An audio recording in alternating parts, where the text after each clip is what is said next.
Hello guys, good morning. How are you? Welcome to my new video. आज की video है हमारी बेटी पढ़ाओ बेटी बचाओ। इसके अधीन अब बेटियों को हर माँ बाप को ये शिक्षा ये बातें तो अवश्य बतानी ही चाहिए। आपकी बेटी ये बातें अवश्य बताएं अपने आप अपनी बेटी को कि वे चाहे आपकी परी है, आपकी जान है, आपकी बर्फ़ी है, आप उसे जिस भी नाम से पुकारते हैं। वे स्कूल में जा रही है, पढ़ाई कर रही है, नौकरी पे जा रही है, या कोई कोचिंग लेने के लिए जा रही है, मतलब जब भी वो अपने घर से बाहर जाए तो वे सुरक्षित रहे। इसके लिए उसे ये बातें बिना शर्म के आवश्यक बताएं। आपको ये बातें बताने जा रही हूँ। कृपया अपनी बेटी को उससे अवगत कराएं, उसे जान पहचान कराएं, क्योंकि बच्चा तो नादान होता है, उसे तो किसी बात की ना ही फिक्र होती है ना ही इतनी जानकारी होती है। इसीलिए माँ को चाहिए कि वे अपनी बेटी को आगाह करें। जितनी बातें पहले महत्वपूर्ण हैं उतनी ही छठी बात भी महत्वपूर्ण होगी।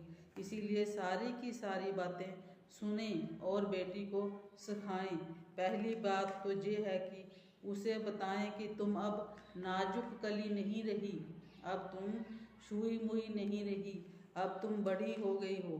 अब तुम्हारा स्ट्रोंग बनने का, मानसिक तौर पर शारीरिक तौर पर मजबूत बनने का टाइम आ गया है। अब तुम्हें हर एक तरह से अपने आप को सख्त रखना है, हर एक बात झेलनी भी है और नहीं भी झेलनी। ये नहीं कि प्यार में आकर सभी के साथ ही ऐसा व्यवहार करती जाए। उसे नाजुक भी बनना है और स्ट्रोंग भी बनना है। और उनमें से अब तुम बोल्ड बनो, स्ट्रोंग बनो, शारीरिक तौर पर नहीं मानसिक तौर पर भी ताकतवर बनना होगा। हमारा कोई फ़ायदा ना उठा सके, मतलब कि क्यों स्ट्रोंग और ताकतवर बनना है कि उसका कोई लाभ ना उठा सके। सबसे पहले अगर मदर ने कोई ऐसा काम किया है स्ट्रोंग वाला, जिसकी माता ने अपनी ज़िंदगी में किसी के साथ ताकतवर से पेश आई हो अच्छे काम के लिए, तो उसकी मिसाल दें। अगर माँ ने नहीं किया तो किसी पारिवारिक मेंबर ने ऐसा किया होगा, उसकी मिसाल दें। नहीं तो मोहल्ले में कोई होगा जो समाज के लिए, औरतों के लिए उदाहरण बना हो, उसकी उसे उदाहरण दें और बताएं कि देखो बेटा, अगर वो लेडी ऐसा कर सकती है तो तुम क्यों नहीं। तुम भी स्ट्रोंग बनना, अच्छे काम करना, अच्छे कामों के लिए ही अपने आप को तैयार करना, किसी की दबाव में बिल्कुल भी नहीं होना आना, खास करके मनुष्य के दबाव में। ऐसा स्ट्रोंग बनना कि जीवन व्यतीत करने पर आप अपने पेरेंट्स को, बेटी को बताना होगा कि अब आपके बेटी को अपने पेरेंट्स हैं जो माँ है, माँ को बताना होगा कि बेटी अब तुम हमारे पर बोझ नहीं हो, हमारे लिए कोई टेंशन नहीं हो। हम सिर्फ जो भी आपको बात बता रहे हैं आपके भले के लिए है। अब तो हमारे लिए 10 सन हो, 10 सन्स मतलब 10 पुत्रों के बराबर हो। जितने 10 पुत्र अपने घर को चमकाने का काम करते हैं, आप अकेली ही हमारे लिए 10 सन के बराबर हो। और अब मैंने आपको जे किचन में बिठा के रखना है, जहाँ पराठे बनाना सिखाना है नहीं, बल्कि अब तो मैंने आपको कराटे भी सिखाना है। ज़रूरी नहीं कि बेटा जहाँ चिरागों से ही घर की रोशनी होती है, बेटियां भी तो घर को रोशन किया करती हैं। अपनी बेटी से जब ऐसी बातें करेंगे तो बहुत प्राउड महसूस करेगी और आपकी हर बात मानने की कोशिश करेगी कि मेरे माँ बाप मुझ पे इतना भरोसा करते हैं, इतना प्राउड करते हैं, मुझे अपने भाई से भी ज़्यादा मजबूत मानते हैं। लेकिन तुझे ही सशक्त बनना होगा, ताकतवर बनना होगा। अब कोई कृष्ण द्रौपदी की इज्जत बचाने के लिए नहीं आता। आज का समय ऐसा है कि कृष्ण भगवान ने द्रौपदी की इज्जत बचाई थी, वैसे ही कोई मनुष्य नहीं आएगा। आपको अपनी रक्षा स्वयं ही करनी होगी। एक अलर्ट, चौकस रहना होगा। यही नहीं कि बाहर ही रहना है, बल्कि घर के अंदर भी आपको चौकस रहना है। घर के अंदर भी मर्द होते हैं, उनसे भी अपना बचाव करना है। क्या द्रौपदी की इज्जत बाहर खराब हुई थी? घर में ही सभी के सामने ही उसकी इज्जत को खतरा हुआ था, घर के अंदर में हुआ था। अब हमें ये नहीं पता चलता कि घर में कौन है। नौकर हो सकता है, घर में सभी अपने ही हैं, मगर नहीं, ऐसा नहीं है। कोई अंकल बार बार घर आ रहा है और बेटी को पास बिठा रहा है, बार बार टच कर रहा है। नौकर है जो उसे खाना दे रहा है, पानी दे रहा है, लेकिन बहाने से किसी न किसी तरीके से बेटी को टच कर रहा है, जो कि अलग नज़रों से देख रहा है। ड्राइवर है जो बेटी को स्कूल छोड़ने जाता है, मगर वे अपने शीशे में से उसे घूरता रहता है। जब भी बच्ची स्कूल जाती है तो अपने आप को अनकंफर्टेबल महसूस करती है।